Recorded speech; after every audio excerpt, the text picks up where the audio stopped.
From Manila to the globe, this is World Newsfeed, bringing you the biggest stories shaping our times. Good morning, I'm Raine Musñgi. Let's dive into the headlines making a global impact.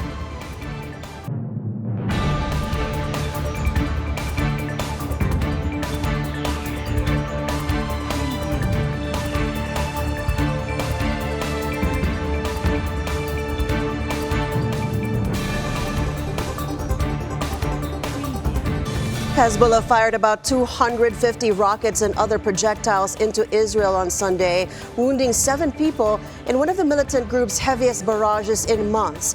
The Associated Press reports the attacks come in response to deadly Israeli strikes in Beirut, while negotiators pressed on with ceasefire efforts to halt the all-time war, or rather all-out war.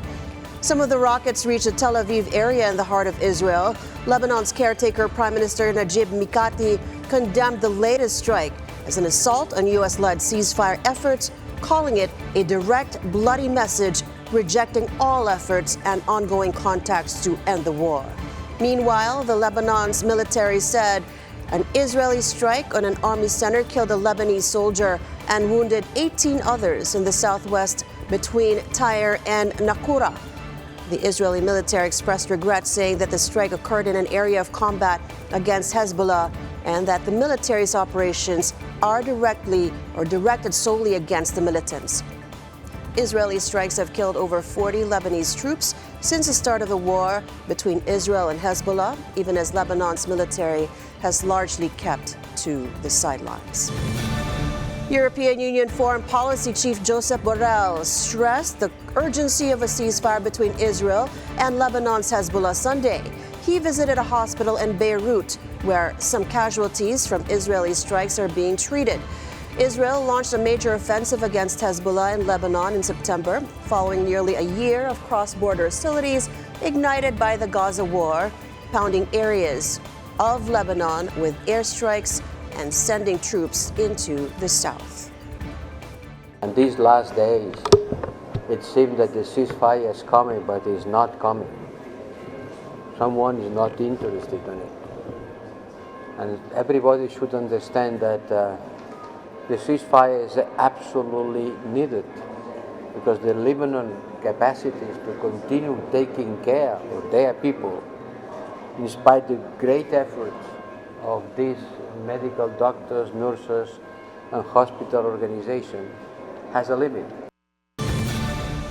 Meanwhile, Iran is preparing to respond to Israel. In an interview published by Iran's Tasnim news agency on Sunday, a senior advisor to the country's supreme leader, Ali Larijani, said Tehran will not be idle in the face of Israeli fighter jets' 3 waves of attacks on Iranian military targets at the end of October. Those came a few weeks after Iran fired a barrage of about 200 ballistic missiles against Israel. UAE authorities have arrested 3 people suspected of murdering an Israeli Moldovan rabbi in the Gulf country. The Emirati Interior Ministry did not give further details on the suspects, but said the ministry would use all legal powers to respond decisively and without leniency to any actions or attempts that threaten societal stability. Israeli Prime Minister Benjamin Netanyahu's office earlier on Sunday denounced the killing of the rabbi Zvi Kogan as a heinous anti-Semitic terrorist attack, adding Israel would do everything it could to bring those responsible to justice. May God avenge his death. This murder was committed in the United Arab Emirates. A murder of an Israeli citizen, a messenger, is a criminal, anti-Semitic terror attack. I send on your behalf, too, our deepest condolences to the Kogan family. The State of Israel will act with all means to bring justice to the murderers and those who sent them. None of them will be exonerated. I highly appreciate the cooperation with the UAE in investigating the murder. We will strengthen our ties, more so in the face of the axis of evil's attempts to harm our relations of peace. We will strengthen them and will further act to expand stability in the region. The UAE has maintained the relationship during the 13-month Israel-Hamas war in Gaza. The UAE's Israeli and Jewish community has grown more visible since 2020, when the country became the most prominent Arab state in 30 years to establish formal ties with Israel under a U.S. brokered agreement dubbed the Abraham Accords. Pope Francis celebrated a Mass for World Youth Day on Sunday, mentioning the problems young people have to confront as they look to the future, including wars, violence, and ecological disasters. The pontiff addressed the youth, going off track from the planned speech, urging them to consider the effects of war. Cosa dire delle guerre? What about wars, violence, ecological disasters? And what about the problems that you too, dear young people, have to face as you look to the future? Job insecurity, economic uncertainty, and more. The divisions and inequalities that polarize society. Those who destroy people, who make wars, how will they look when they stand before the Lord? Why did you make that war? Why did you kill? And what will they answer? Think about this, and for all the young victims of conflicts and wars, may the cross of the Lord and the icon of Mary Most Holy be support and consolation. At the end of the ceremony, the Portuguese youth who organized World Youth Day in 2023 handed over the WYD symbols to the Korean youth who will host the event next year. Well, heavy rainfall and harsh winter weather are severely impacting Gaza's displaced population, with many living in inadequate tents. Following the conflict that began in October 2022, around 2.3 million people in Gaza have been displaced multiple times. Flooding has damaged hundreds of poorly constructed tents, spoiling food and personal belongings. The Palestinian Civil Emergency Service reports that thousands of affected are by seasonal flooding and urgently need new tents and caravans for shelter. As winter approaches, residents, many of whom are already living in makeshift homes using debris, face a threat of cold temperatures, which can drop to around 6 degrees Celsius. News from around Asia in a moment, plus which countries won in sports during the weekend. Stay on World Newsfeed.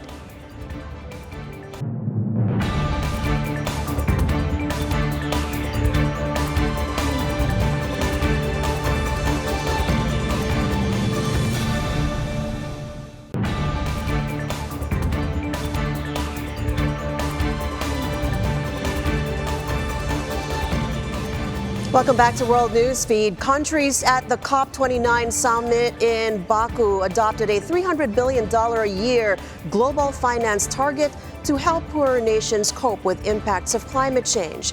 The agreement, clinched in overtime at the two-week conference in Azerbaijan's capital, was meant to provide momentum for international efforts to curb global warming in a year destined to be the hottest on record. Some delegates gave the deal a standing ovation at the COP29 plenary hall. Others lambasted wealthy nations for not doing more and criticized Azerbaijan's host for hurriedly gaveling through the contentious plan. We've been negotiating this for over 3 years.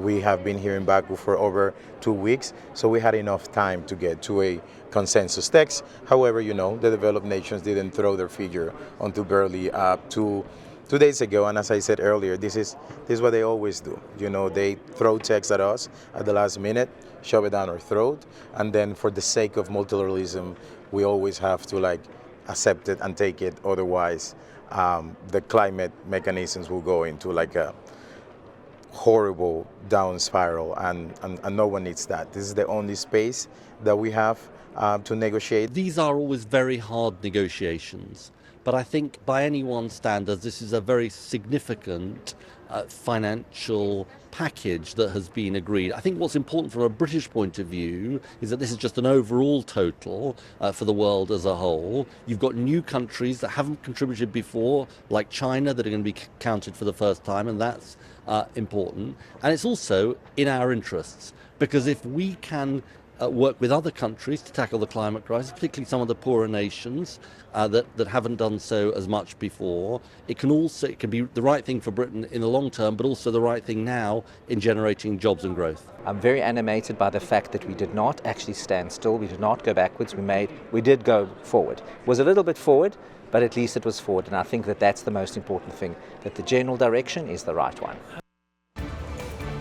United Nations Secretary General Antonio Guterres said he had hope for a more ambitious outcome. Nations have been seeking financing to deliver on the Paris Agreement goal of limiting global temperature rise to 1.5 degrees Celsius above pre-industrial levels, beyond which catastrophic climate impacts could occur. The Lao government is profoundly saddened by the deaths of foreign tourists from drinking alcohol contaminated with methanol and pledged to prosecute those responsible. 2 Danes, 2 Australians, a Briton and an American have died after visiting Vang Vieng, an idyllic town that is popular with foreign backpackers, and drinking contaminated alcohol. It said in its first official comments published on the Foreign Affairs Ministry website over the weekend, the government has been conducting investigations to find the causes of the incident and to bring the perpetrators to justice in accordance with the law. Forfeits or counterfeits of well-known alcohol brands and homemade spirits are a problem in Laos. The U.S. Embassy in Laos advises citizens buying alcohol to purchase only from licensed vendors and check for signs of tampering or counterfeiting. Methanol is a toxic alcohol that is used industrially as a solvent, pesticide, and alternative fuel source. Over 20,000 people hold protests in Barcelona to demand lower housing rental prices and better living conditions. Housing has become a key issue as Spain struggles to balance promoting tourism, a key driver of its economy, and addressing citizens' concerns over unaffordable high rents due to gentrification and landlords shifting to more lucrative short-term tourist rentals. In Barcelona, the price of rentals signed in the second quarter of 2024 is almost 70% higher than the same period of 2014. The Catalan Housing Agency reports 10 years ago, the average rent was under $700 a month, but this rose to almost $1,200 by the second quarter of this year. We are spending half of our wage in rent. In the last 10 years, the rental price has doubled, and this means that we work 8 hours a day, and 4 hours a day we just work for our landlord.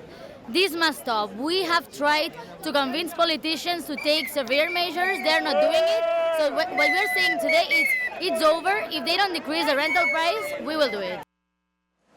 Japanese officials paid tribute to workers at the country's Sado Island gold mine Sunday, but offered no apology over Japan's brutal wartime use of Korean forced laborers. The event highlighted lingering tensions between the neighbors over the issue. South Korea a day earlier announced that it was boycotting the memorial, saying it had been impossible to settle unspecified disagreements between both governments in time for the event.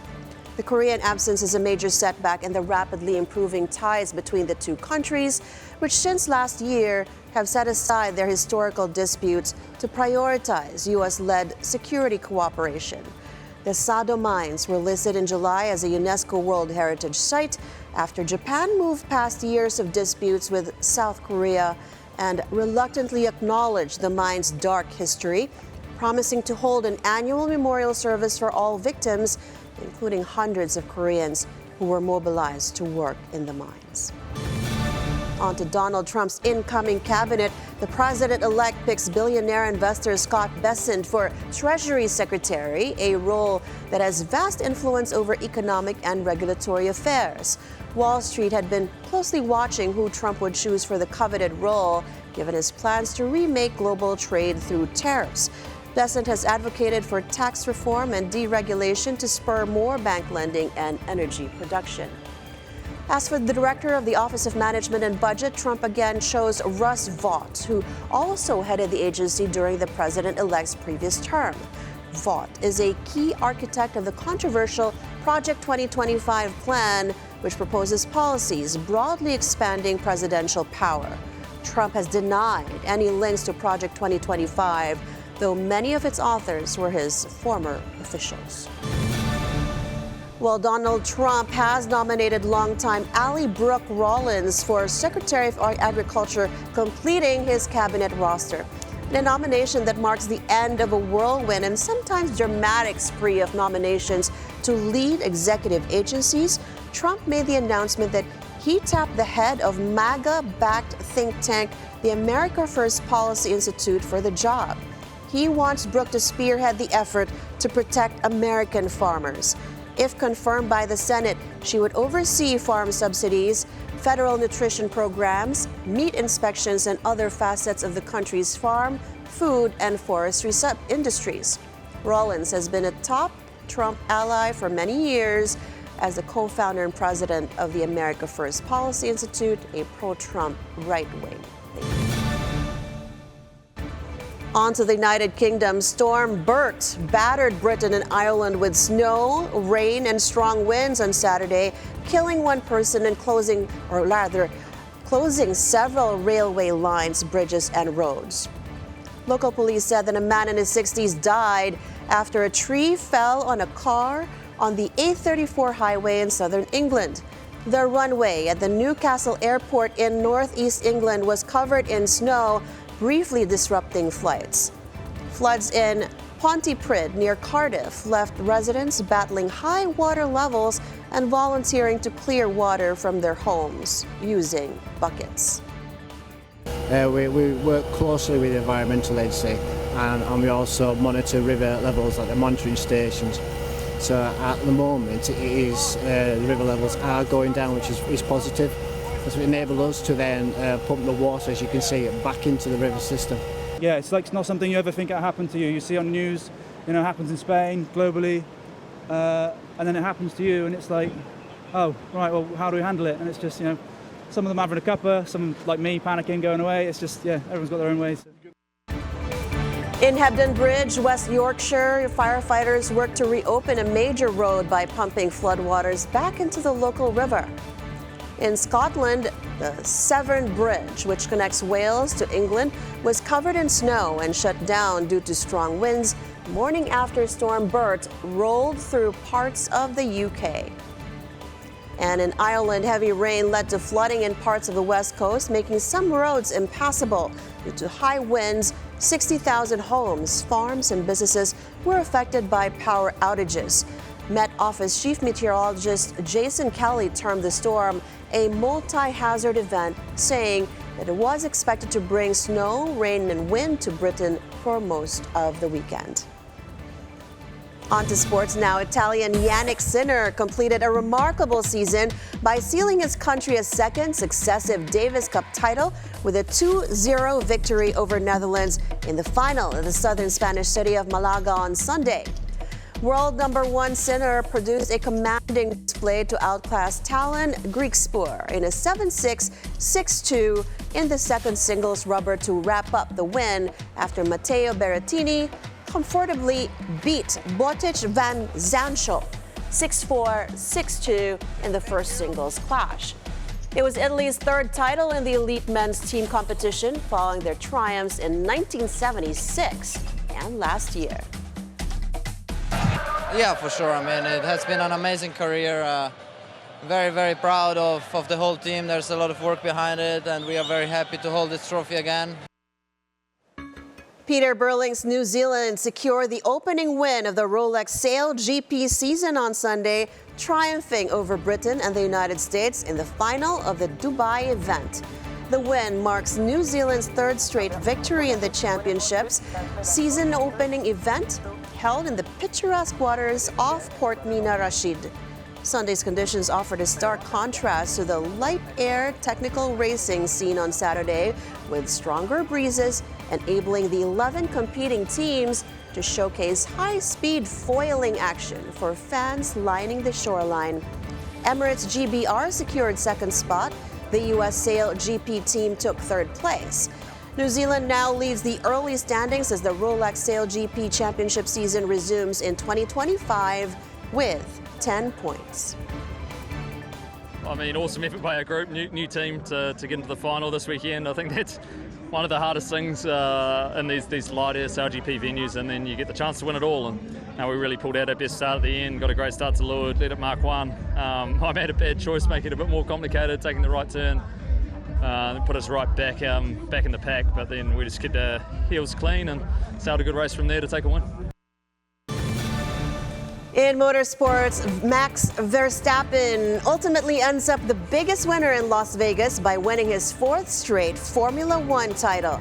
The Red Bull racer actually finished 5th in the race, with Mercedes driver George Russell reigning supreme in Sin City. But it was all that the Dutch-Belgian Verstappen needed to bring home the chip. 27-year-old Max also cemented his place in Formula One history as the 6th racer to become a 4-time champion. Other icons in the elite club include names such as Lewis Hamilton, Michael Schumacher, Alain Prost, and Sebastian Vettel. A big surprise for K-Dot fans, the king of West Coast rap, Kendrick Lamar, casually dropped a new album over the weekend titled GNX. The 12-track album features Ja, Dodie Six, and Sam Ju. The release comes at the end of the year, filled with feud with rap rival Drake. Track 10, The Heart, Part 6, is yet another move in the Drake-Kendrick diss battle. Kendrick will also headline the new Super Bowl halftime in New Orleans in February. Finally, Madrid residents and tourists visiting Rubber Duck Church in Lavapiés neighborhood. Comments by comedian and priest Leo Bassi and by visitors. Now, curious Madrid residents attend the unusual mass at the Rubber Duck Church on Sunday. The Vaticano, a mix of Vatican and ducks in Spanish, is a special church in the Lavapiés neighborhood where comedian Leo Bassi organizes masses every weekend. Bassi started his initiative in 2012 to venerate the small things, and thanks to social media, this idea became so popular that dozens of attendants were left with no space despite celebrating 3 masses on Sunday. During the 1-hour event, Bassi mixed humor with the current affairs while quacking several times to entertain his audience. A bridegroom even exchanged rubber duck rings to celebrate their love. I was thinking, if I had a God, how could it be? Then I started to think, the God can't be all-powerful. Clowns don't like all-powerful things. It had to be a small thing, a thing without transcendence, a childish thing, a thing for children. And then came the idea of a duckling. I wanted to honor the rubber duckies, so I thought about doing it in some small chapel and start doing masses. At the beginning, I didn't know in which direction it was going to go, and maybe this thing lasted a month, but 12 years later it is growing and growing with such a deep message about valuing the little things. And that's all for now. Thank you so much for joining us. Catch up with us again tomorrow at 10 when we bring you The World in 30 minutes only on World Newsfeed. Follow the Money comes next. We'll leave you with shots from Champs-Élysées in Paris, where 400 trees on the famed avenue were adorned with LED lights in the form of a wine glass for their annual Christmas display. Keep it here on the Bilyonaryo News Channel, always on top. Oh, it's glorious. It's beautiful. This is our actually second year. We come here for Christmas lights every year. It's beautiful.